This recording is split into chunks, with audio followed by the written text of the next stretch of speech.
We're going to look at 10 real dynasty trades, starting off with a Puka Nacua one, where you have Puka and a 2025 first versus Nico Collins, the 110 and a 2025 third. Here, honestly, really easy for me, right? We're going to take the Puka side. If you're looking at Puka versus Nico Collins, give me Puka. If you're looking at a 2025 first versus the 110, maybe this is a little bit of a tougher question. If you go to flockfantasy.com, pull up the community rankings, expert rankings, my rankings, doesn't matter. If you're looking at a mid to late first in 2025, it will be close in value to what you have with the rookie pick 110 this season. However, if there's any shot that that's an early first round pick next season, obviously we are taking the pick in that instance. So really, there's not too much to discuss here. We even go over to the trade calculator on flockfantasy.com. It says that the Puka side is robbing the Nico Collins side, and that's assuming that it's a late 2025 first round pick, if that. So honestly, absolute no-brainer. We head over to the trade finder on flockfantasy.com, and you'll see that we have 3 recent other examples of Puka Nacua trades. One, Puka and a 5th round pick, literally meaningless, versus Brandon Ayuk and Stephon Diggs. Now, this trade is very interesting in that if you're a contending team, maybe make an argument, oh, okay, the package of Brandon Ayuk and Stephon Diggs and a 12-team start 10 league where depth's going to matter a little bit more will juice me just a bit with getting 2 starters compared to 1. I don't really even care in that instance. Puka's coming off a season where I think he will be drafted higher in redraft leagues next year than both Brandon Ayuk and Stephon Diggs, and this is someone coming off their rookie season as well. So I'm still going to go Puka there. The next deal, Puka versus AJ Brown. You can go over to flockfantasy.com, pull up rankings. You'll see the community rankings, the expert rankings, my rankings, all have AJ Brown versus Puka in a very similar range. I think that is going to be up to you. I'd imagine most people are going to go with Puka based off how the Philadelphia Eagles finished off this season, however. And then the last deal we're going to be looking at will be a 2-quarterback league. That will be important to point out. And it's a start 12 format. So 12-team start 12 league. This is going to be a league where depth matters a ton. But anyway, you're looking at Puka, Etienne, and Tua versus Lawrence, Addison, and Taylor. If I'm breaking this down, I would rather have Lawrence over Puka. Addison versus Etienne is going to be close. Taylor versus Tua is kind of going to be up to you. So I think this is a trade that's probably fair. I would have been interested to put this into the trade calculator and see what would it spit out. But nonetheless, I think that's up to you. And it all reminds us that that initial trade that was made is easily going to be the Puka Nacua side. Now, going over to our next deal, this is Dak Prescott versus the 111, 205, and 302. It's a Superflex 12-team league. We also have the 101 and 102 to go along with it. And yeah, if we're breaking down how you should expect rookie drafts to go this season, the prospects that we're going to be getting at the 111 versus 205, obviously the first 2 to 3 tiers of wide receivers should already be off the board at this point. And at the same time, you're going to have all the exciting quarterbacks go. Maybe you're looking at like JJ McCarthy. Maybe you're looking at Michael Penix. I don't necessarily care. Dak Prescott is going to be the winner here. Even if you go put this into the trade calculator on flockfantasy.com, they have Dak Prescott as the winner. And if we go ahead and look at some recent examples of trades on the trade finder on the site, you're looking at Dak Prescott versus a first round pick this year. I mean, that's maybe a trade that we can go with the first rounder. If it's like a top 3, maybe top 4 rookie pick, if you think you can come away with Drake May and you just want to hit the reset button, you have Dak Prescott and DeAndre Swift versus Josh Downs, T. Higgins. This is going to be a start 8 2-quarterback league. So here I really just want to go with the stud quarterback. Give me Dak Prescott. And then the other 2-quarterback format we're looking at is Dak Prescott and a 2nd-round pick versus Trevor Lawrence. This is the one deal where I think we can say probably want to go ahead and take Lawrence unless you're completely out on the Jacksonville Jaguars. Now, going over to our next league, this is going to be an 8-team Superflex league where we just won the championship and we didn't have a first-round pick this year. We go ahead, we trade away Jaden Reed and a late 3rd to get the rookie pick 107. Go over to flockfantasy.com, pull up Jaden Reed, and compare him to those other rookie picks. You'll see that we essentially across the board have Jaden Reed about equivalent to the 107, 108. So it very much is a fair deal, and it's up to you. If it is a super flex format, that's where I think we would lean with the pick. If it was a 1-quarterback format, that's where I think we would go with Jaden Reed. Obviously, in that super flex league, we should expect quarterbacks pushing down other exciting wide receivers and running backs down the board. Going over to some trades that have recently happened on the trade finder. You have Rachaad White, Jaden Reed versus Josh Allen, Romeo Doubs. It's going to be a one quarterback format. I would clearly rather have Jaden Reed over Romeo Doubs. Clearly rather have Josh Allen over Rachaad White. I think it's going to be up to you and how your particular quarterback marketplace is in your one quarterback league. And one quarterback leagues, really hard to pin down the exact price point on trading for a quarterback. I find that they are wildly different. Next one, no idea how this got done. Jaden Reed versus Tyjae Spears. We'll get a Tyjae Spears deal later in the video, but yeah, give me Jaden Reed. Next one, Jaden Reed and a second-round pick versus Nico Collins. I think that looks like a fair trade. Probably is going to be up to you. After that, we have DeAndre Swift, Terry McLaurin, Jaden Reed versus Jalen Waddle and a first-round pick this season. So if I'm looking at Waddle versus Reed, while Reed has been a phenomenal rookie and very exciting, still going to prefer the longer track record that we have with Waddle, still a young player at the same time. If I'm looking at a first-round pick versus DeAndre Swift and Terry McLaurin in a two-quarterback format, if it looks to be an early to mid first-round pick, I'm going to take the first-round pick very easily. The only way that this trade's hard is if that's like the 111 or 112.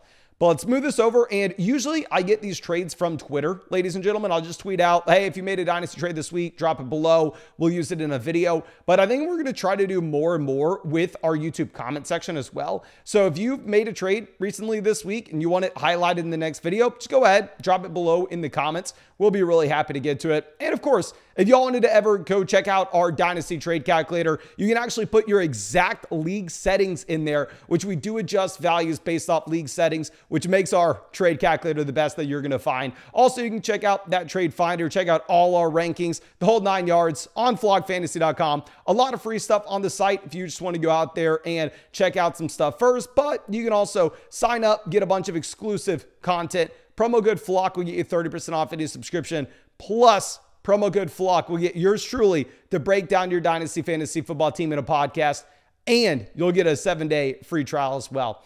But now our next deal is going to be Trey McBride versus Jerome Ford and the 205. If you're looking at how McBride ended the season, while I know some people want to pencil in Trey McBride to be the tight end 2, tight end 3 in Dynasty, I just think we don't even have to argue that. I'm going to say Trey McBride's the top 5 tight end at Dynasty in the minimum. And if I'm looking at Jerome Ford, while Ford was maybe a handcuff play with no Nick Chubb this past season, to expect Jerome Ford to be a starting running back going into the year is such an aggressive mark that I would easily rather have Trey McBride here, even if they take like Marvin Harrison Jr. round 1 eating into his target share. But some trades that we've recently seen, Trey McBride versus Travis Kelce straight up. It's crazy to say, but Kelce, 34 years old this season, was the reason why we were fading him. If you can still cash out for someone like Trey McBride, when the man's going to be going into his age 35 season next year, give me Trey McBride. Another deal, we're going to be looking at McBride, a first and a third, versus Tua Pollard, a second and a third. Let's remove the 2 third-round picks. The first versus Tony Pollard in a second, kind of up to you. Whatever that have McBride or Tua in a one quarterback format. Depends on where that first round pick ends up being, but if that's an early first rounder, I think we're going to go with the Trey McBride side there as well. And then the last deal we're going to be looking at will be a Garrett Wilson, Trey McBride versus Breece Hall, David Montgomery, Dallas Goedert. I'd rather have Breece Hall over Garrett Wilson, but they are very, very close in the same tier for me. I'd rather have Trey McBride over David Montgomery and Dallas Goedert. So I do think that's going to be a very fair deal, and I think that is going to be up to you. Now, going over to our next trade, coming out from James McGill, love the name, but nonetheless, one quarterback league, we had Watson, Richardson, Kyler Baker, so we traded away Deshaun Watson for Trayon Burks and the 301. So if you look at the trade calculator, I was actually surprised to see that for whatever reason, they have the Burks and 301 side winning. I don't necessarily agree with it. I understand it's a one quarterback format, but in my mind, Trayon Burks has literally zero value. Zero value. In the 301, you're going to be looking at guys like J.J. McCarthy, Michael Penix Jr. in a one quarterback format. So like J.J. McCarthy or Deshaun Watson in one. I would rather have Watson. Like I said, the trade calculator, though, is saying the 301 and Burks. That will be something we have to look into. But if you're looking at recent Deshaun Watson deals in a one quarterback format in particular, you're looking at Kenneth Walker, Sutton, Watson versus Chubb, Ford, Watson. Probably give me Kenneth Walker there. Deshaun Watson, a couple seconds and a fourth versus Lamar Jackson, Probably going to go Lamar Jackson, and then Deshaun Watson versus a second and a third. I think that's a much more appropriate price point for Deshaun Watson, someone with a guaranteed starting job still. Instead of like Trayon Burks in a third, if you can get a second and a third, I would prefer that.